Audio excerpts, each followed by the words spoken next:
Clothes drying on the line, people enjoying some afternoon sun. It could be any street in any city in Britain. But this was home to the Manchester bomber Salman Abedi. I think they should regret what their son did.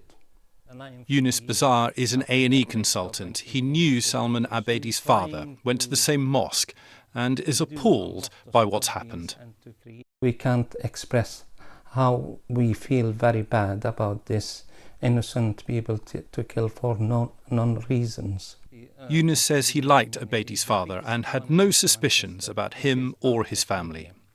I have to say he's a good man, and all the in the Manchester community, they know him and they give him full respect. We now know that Abedi's father has been arrested in Libya, that concerns were raised about Abedi himself some years ago, but still, there are huge unanswered questions.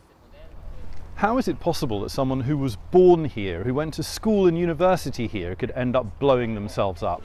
Exactly the same question was first asked 12 years ago after the July the 7th attacks, when Britain saw its first homegrown suicide bombers. 3 of them came from Leeds and were clear what motivated them was the war in Iraq. In the summer of 2005, I spoke to a group of young Muslim men in Leeds who, while condemning the attacks, spoke candidly of anger about the way fellow Muslims were being treated around the world.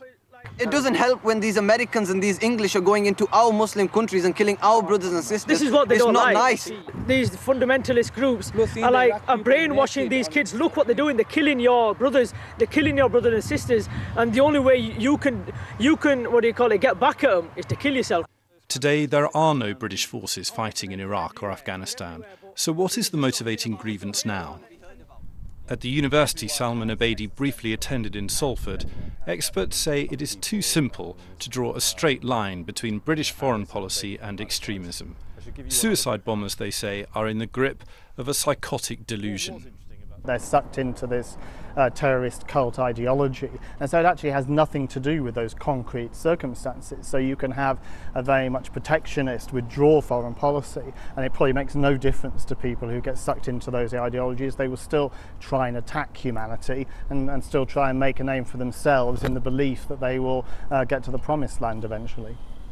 Even if conflicts do end in Iraq and Syria, and that's a big if, there may always be those who are attracted to twisted, dangerous ideologies. Graham Satchell, BBC News.